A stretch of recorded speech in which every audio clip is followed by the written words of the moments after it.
안녕하세요. 닥터 정치관 원장입니다. 오늘은 진료실에서 뵙게 되네요. 저희 의원은 이제 서울대병원에서 실제 저희가 사용을 했던 장비들로 진료를 보는데요. 그래서 이걸로 대학병원은 어떤 식으로 진료를 하는지 여러분들께 간접적으로 체험을 한번 시켜드리도록 하겠습니다.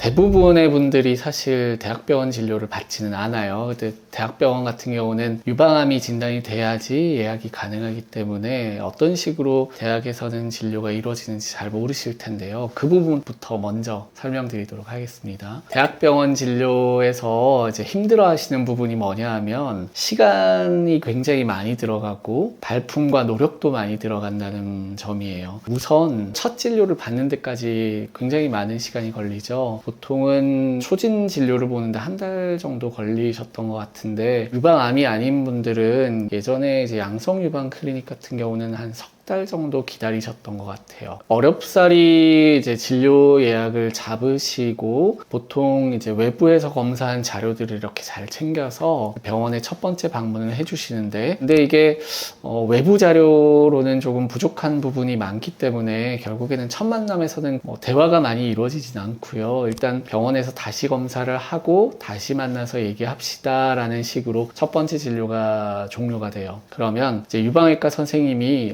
어떤 검사를 받으시라고 예약을 해줍니다. 그럼 이제 두 번째 방문은 주로 대학병원은 유방암 환자분들이 수술과 수술 전 검사를 위해서 대기하고 있기 때문에 이 검사 예약을 잡는 데만 해도 이제 수개월 시간이 또 소요될 수가 있습니다. 어찌됐건 또 이제 검사 예약을 잡게 되시면 그 다음번에는 이제 영상의학과가 있는 센터로 가시게 돼요. 그래서 거기서 유방 촬영 검사와 유방 초음파 검사를 먼저 시행하게 되고, 이 검사는 유방 영상의학과 선생님께서 진행해 주십니다. 이제 영상의학과 선생님이 바로 소견에 대해서 설명을 해 주시지는 않아요. 왜냐하면 검사를 일단 정확하게 집중해서 해야 되는 부분도 있지만, 일반적으로 초음파 영상이든 촬영 영상이든 판독용 모니터가 이제 별도로 있어요. 그래서 정확한 판단을 위해서는 이후에 판독용 모니터로 정확하게 판독을 한 다음에 판독지를 가지고 이제 진료를 봐야 되기 때문에 우선 그 자리에서는 이제 결론을 듣기가 어렵습니다. 그렇기 때문에 두 번째 만남에서는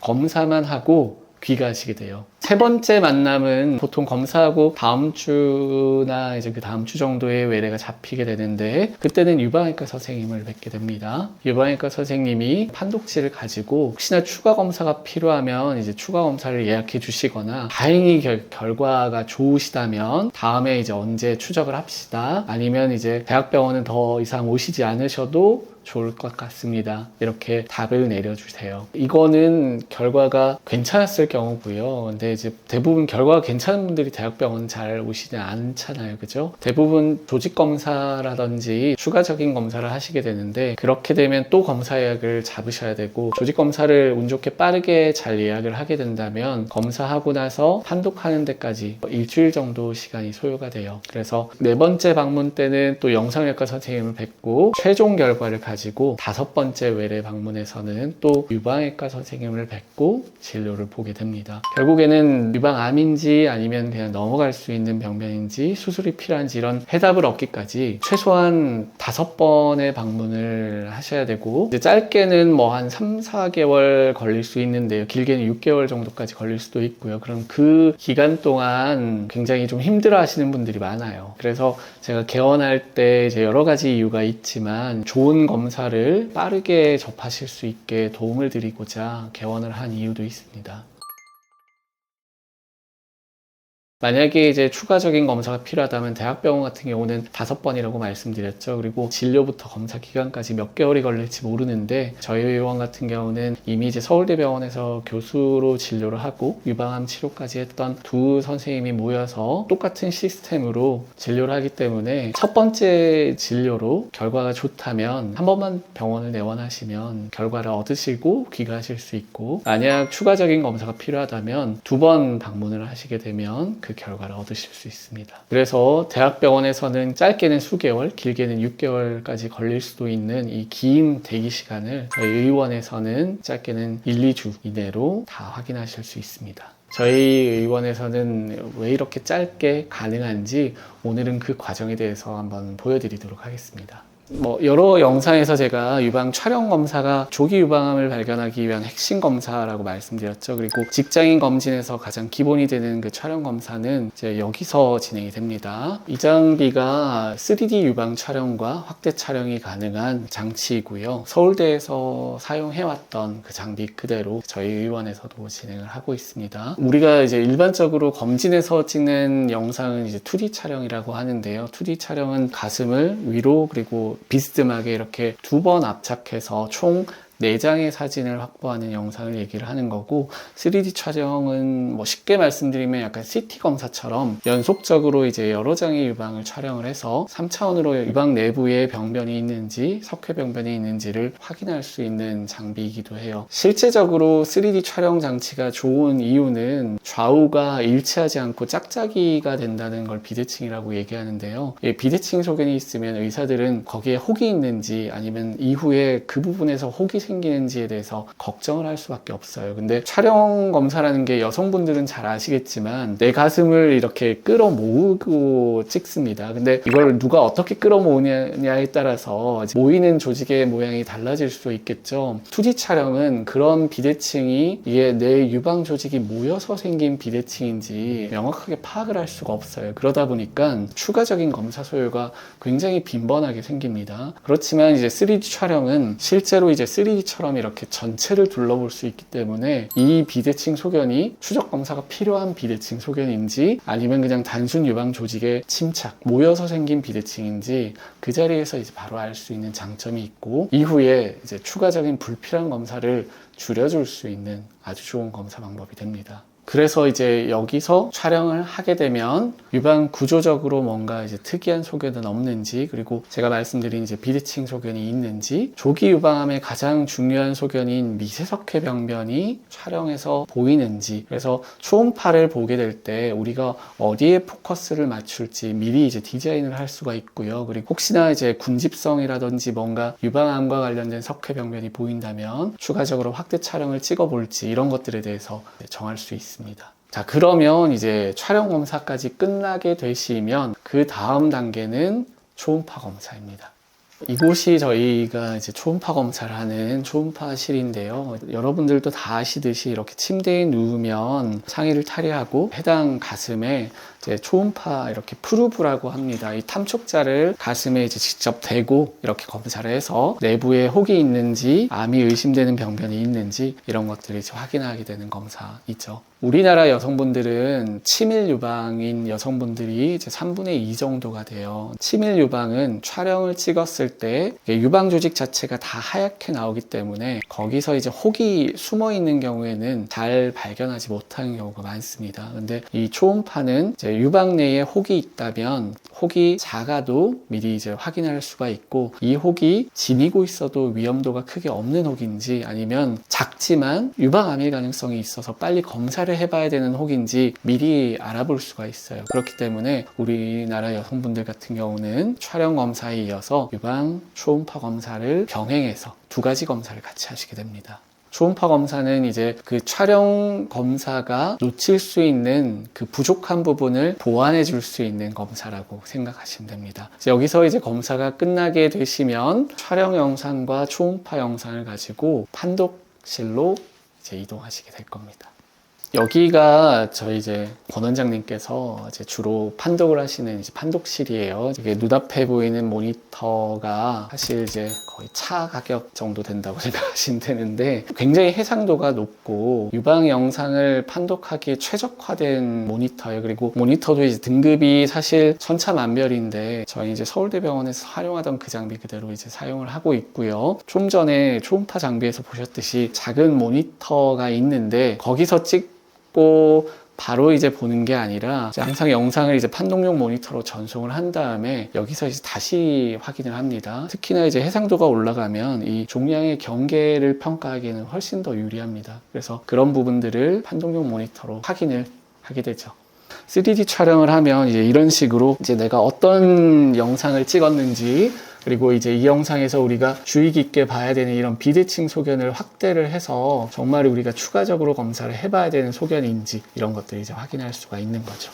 이런 분 같은 경우는 여기는 이제 까만데 이제 여기는 이제 하얗잖아요. 그죠? 이런 것들이 이제 비대칭 소견이 되는 거고, 이제 이렇게 비대칭 소견이 보이면 당연히 이제 초음파 검사로 확인하는 것도 좋지만 3D 촬영 이렇게 쭉 CT처럼 돌려봤을 때 이제 유방 조직이 이제 모여 있는 경우가 이제 딱 전형적인 이런 영상으로 보여요. 처음부터 이제 끝까지 영상이 이제 연결되는 모습이 보이면 아, 이제 이 비대칭은 추적 검사가 필요 없는 그런 비대칭이라는 걸 알 수가 있게 되죠. 그리고 검사를 이렇게 돌려보면 이제 중간중간에 이렇게 석회들이 나오죠. 이제 그러면 이제 이런 석회들을 필요한 섹션에서 이제 확대를 해보고 양성 석회에 해당이 되는 소견이고 추적 검사를 이제 진행하게 되는 겁니다.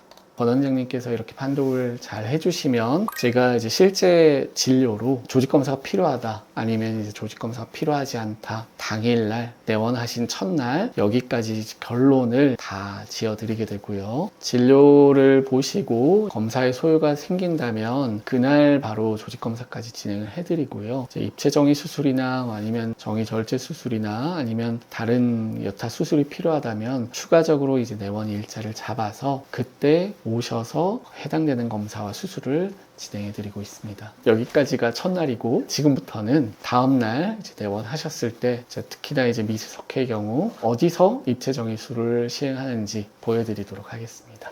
지금 보시는 이제 장비가 이제 미세석회와 관련된 입체정의 수술을 하기 위한 전용 장비입니다. 서울 경기 지역 같은 경우는 서울 삼성병원과 이제 저희 이제 두 기관이 가지고 있고 의원급으로는 사실 저희가 유일하게 보유하고 있는 걸로 지금 알고 있습니다. 이 장비는 홀로직이라고 하는 그 촬영 장비 회사에서 오직 이제 미세석회 수술만을 위해서 개발된 장비이고요. 이 장비가 있으면 미세석회 수술을 할 때 실제 수술 받는 분들께서 훨씬 이제 편안하게 수술을 받을 수 있어요. 제가 거기에 대한 부연 설명을 드리기 위해서 원래 이제 촬영 장치가 있던 방으로 다시 한번 이동을 해 보실게요. 이게 이전에 제가 말씀드렸던 이제 3D 촬영 장치인데요. 입체정의 수술을 하기 위해서는 실시간으로 내 가슴을 이 촬영 장치에 압착을 시켜놓고 수술을 진행을 합니다. 그런데 전용 수술 장치가 없으면 이 장치에 이제 애드온 타입이라고 해서 입체정의 수술을 위한 장치를 부착을 해요. 부착을 하고 이제 실제 환자분들은 여기 이제 기계를 딱 보고 앉아서 수술을 하시거나 기계를 보고 이렇게 옆으로 누워서 수술을 하시게 됩니다. 이게 단점이 뭐냐면 실제로 내가 수술하는 장면을 다 보게 돼요. 실제 그래서 1년에 이제 한두 분씩은 실신을 하는 분들이 생길 수도 있습니다. 왜냐하면 내 눈앞에서 이제 피도 나오고 이제 바늘이 이렇게 쑥 큰 소리를 내면서 가슴 속으로 들어가는 장면을 다 이제 보시거든요. 그래서 실제 이 촬영 장치에서 애드온 타입으로 수술을 진행하게 되면 방사선사 선생님 한 분이 뒤에서 잡고 있습니다. 이제 잡는 이유는 이게 눈앞에서 이제 수술기구가 이제 소리를 내면서 내 몸속으로 들어가게 되니까 이제 본능적으로 이제 몸을 뒤로 뺄 수가 있어요. 근데 그렇게 되면 굉장히 위험한 상황이 발생할 수 있기 때문에 그런 상황을 방지하기 위해서 이제 뒤에서 이제 절대 뒤로 이제 물러날 수가 없게 이렇게 딱 버티고 서서 수술을 진행합니다. 근데 입체정의 수술을 위한 전용 장비가 있으면 사실 그런 부담이 없어요. 자, 그러면 이제 다시 전용 수술 장비를 다시 보러 가실게요. 이 장비는 이제 이렇게 구멍이 보이시잖아요. 그죠? 이 구멍에다가 내 수술하는 가슴을 이렇게 누워서 자연적으로 이제 가슴이 떨어지게 합니다. 그럼 밑에 있는 디텍터에 가슴을 이렇게 압착을 하게 되는데 여기에 있는 이제 기본적인 장치에 우리가 흔히 이제 맘모톰 장비라고 알고 계시죠. 그 팽검 수술 장치를 이제 장착을 하게 되고 이제 엎드려 계신 상태에서 실제 수술이 진행되게 됩니다. 그러면 제 영상을 실시간으로 보고 실제 석회의 위치를 정확하게 계산을 하고 그 상태에서 입체정의 수술을 진행하시게 되죠. 일단 이제 수술 받는 분 입장에서는 이제 엎드려서 이제 편안한 자세로 수술을 받을 수 있다는 장점이 있고요. 내 시야에서 이제 수술 장면이 보이지가 않습니다. 그렇기 때문에 불안한 마음이 없이 이제 간단하게 수술은 잘 끝나게 됩니다. 그리고 계산하고 이렇게 압착하고 준비하는 과정이 있지만 실제 수술 시간은 굉장히 짧아요. 5에서 10분이면 끝나는 굉장히 간단한 수술이기 때문에 어느 정도 이제 엎드려서 시간을 보내시면 수술은 깔끔하게 잘 끝나게 됩니다. 입체정의 수술이라는 게 흔한 수술은 아니고 이제 일부의 대학병원에서 진행하는 수술이기는 하지만 실제 수술을 진행을 해보면 많은 분들이 되게 무서워하고 그리고 실신한다고 제가 말씀드렸잖아요. 실제로 그렇게 이제 쓰러지는 분들이 계세요. 그래서 그렇게 되면 환자뿐만 아니라 이제 보호자분들께서도 되게 이제 불안해하시기 때문에 그런 이제 여러 가지 요소를 고려를 해서 이 장비를 선택하게 됐습니다. 자, 이렇게 입체정의술을 안전하게 잘 마무리하시면 이제 병리과 선생님이 조직검사 결과를 일주일에서 이제 열흘 정도 기간을 거쳐서 정밀하게 이제 판독을 해주신 다음 결과를 이제 보시게 되는데요. 이제 이렇게 환자분들한테 이제 보여드리는 게 수술 전에 이제 우리가 원했던 군집성 미세석회가 여기 있는데 이제 수술을 했더니 뾰족뾰족한 석회들이 아주 잘 확인이 됐고 그리고 수술을 하고 나서 이제 수술 부위에 이렇게 클립이 두 개를 비교해 보면 그 위치에 딱 정확하게 클립이 들어가 있는 게 보이죠. 이제 석회는 대신에 다행히 다 사라졌습니다. 이렇게 결과를 확인시켜 드리고 그리고 조직검사 결과까지 확인을 시켜 드리죠. 만약에 조직검사가 이제 상피대암이 나온다면 당연히 대학병원으로 이제 연계를 해 드리고 그런 게 아니라 그냥 안심하고 추적을 하실 수 있는 좋은 결과가 나온다면 이제 이후에는 6개월 뒤에 추적을 하자. 이렇게 해서 이제 다음 추적 날짜를 예약을 해드립니다. 어떤 식으로 대학병원에서 진료를 받는지 모르시는 분들도 많으시고 궁금해 하시는 분들도 많고 실제 이제 저희 의원은 어떤 식으로 진료를 받는지 궁금해 하시는 분들이 많으셔서 이제 오늘 영상을 준비하게 되었습니다. 유방 진료의 이제 스탠다드 대학병원에서 이제 어떤 식으로 진료를 하는지 이제 정석에 대해서 보여드렸어요. 그러니까 여러분께서도 이제 이렇게 해야지 잘 검사를 할 수 있구나, 이렇게 해야지 더 정밀한 이제 진료가 가능하구나라는 사실을 아시고 이제 향후에 진료를 받으실 때 잘 참조하셔서 좋은 의료기관에서 잘 검사 받으시기를 권해드립니다. 지금까지 영상 시청해 주셔서 감사합니다. 다음에 또 좋은 영상으로 뵙도록 하겠습니다.